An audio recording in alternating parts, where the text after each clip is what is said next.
మేడారం అడవుల్లో బడే Chokka Rao. Who is బడే చొక్కారావు అంటే మావోయిస్టు పార్టీ అగ్రనాయకుడు, తెలంగాణ రాష్ట్ర చీఫ్ అనమాట ఆయన. సో బడే చొక్కారావు దామోదర్ మావోయిస్టు అగ్రనేత షెల్టర్లో ఉన్నారన్న సమాచారంతో బలగాలు అలర్ట్ అయినాయట. ములుగు భూపాలపల్లి సరిహద్దు ఏజెన్సీ ప్రాంతాల్లో కూంబింగ్ చేస్తున్నాయట. అడ్డగుట్ట అడవుల్లో చెక్పోస్ట్ ఏర్పాటు చేసిందట. మావోయిస్టు అగ్రనేత బడే చొక్కారావు మేడారం అడవుల్లో షెల్టర్లో ఉన్నారన్న సమాచారంతో బలగాలు అప్రమత్తమయ్యాయి.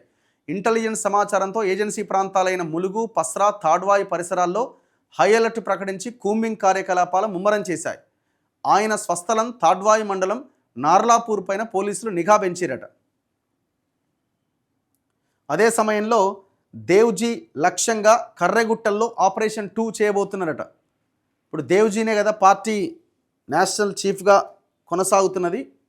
సో ఆయన దొరకలేదు, ఇంకా ఈ బడే చొక్కారావు దామోదర్ కూడా దొరకలేదు. సో వీళ్ళిద్దరూ తెలంగాణలోనే ఉన్నారన్న సమాచారంతో జల్లడబడుతున్నారట. ఇగో ఉమ్మడి వరంగల్ జిల్లా వ్యాప్తంగా ఒక్కసారిగా ఉత్కంఠ నెలకొంది.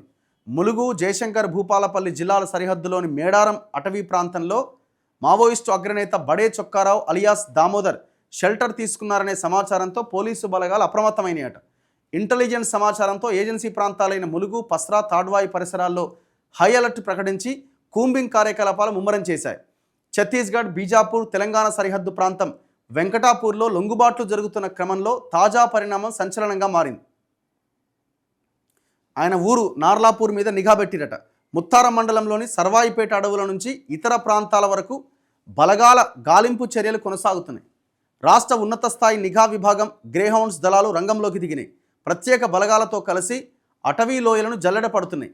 చొక్కారావు స్వస్థలం తాడ్వాయి మండలం నార్లాపూర్ పైన పోలీసులు నిఘా పెంచిరట. ఆ గ్రామం నుంచి ములుగు జిల్లా కేంద్రానికి సమాచారం వెళ్ళినట్టుగా తెలుస్తోంది. పెద్దాపూర్, కొప్పుగుట్ట, గండికామారం లాంటి కీలక ప్రాంతాల్లో పోలీస్ పహారా పెరిగింది. అడ్డగుట్ట అడవుల్లో సాయుధ బలగాలు స్థావరాలు ఏర్పాటు చేసుకున్నాయి. ప్రధాన రహదారుల మీద చెక్పోస్టులు పెట్టి పోలీసు వాహనాలు తనిఖీ చేస్తున్నారు. అటవీ పరిసర గ్రామాల్లో పర్యటిస్తూ ప్రజలను అప్రమత్తం చేస్తున్నారు. కొత్త వ్యక్తులు ఎవరైనా కనిపిస్తే వెంటనే సమాచారం ఇవ్వాలి అని సూచిస్తున్నారు. భారీ బలగాల మోహరింపుతో ఏజెన్సీ ప్రాంతాల్లో యుద్ధ వాతావరణం కనిపిస్తోందట. సో ఇట్లా ఏదో జరగబోతున్నది మళ్ళీ. ఎందుకంటే వీళ్ళు డెడ్ లైన్ పెట్టుకున్నారు కదా అమిత్ షా, మార్చి 31లోగా లేకుండా చేస్తాం, ఖతం చేస్తాం, అది చేస్తాం, ఇది చేస్తామని. సో దాంతో ఇంకా కొంత హడావుడి స్టార్ట్ అయింది. ఇగో కర్రెగుట్టల అటవీ ప్రాంతంలో మరోసారి భద్రతా బలగాల కదలికలు వేగం పుంజుకున్నాయట. ఆపరేషన్ 2 పేరుతో మావోయిస్టు అగ్రనేత దేవ్జీ లక్ష్యంగా ప్రత్యేక దళాలు దాడులు, కూంబింగ్ చర్యలు ప్రారంభించినాయట. నక్సల్ ఏరివేతపై ఇంకా 40 రోజుల గడువు మాత్రమే మిగిలి ఉండడంతో పక్కా ఇంటెలిజెన్స్ ఆధారంగా ఆపరేషన్ 2ను ప్రారంభించినాయి. గత ఏడాది జరిగిన ఆపరేషన్లో 31 మంది మావోయిస్టులు చనిపోయారు. అయితే ఈసారి అంతకు మించి ఉండే అవకాశం ఉన్నది. ఈ క్రమంలోనే అటవీ మార్గాలు, కొండ చర్యలు, గుట్టల పరిసర ప్రాంతాల్లో తనిఖీలు కొనసాగుతున్నాయట.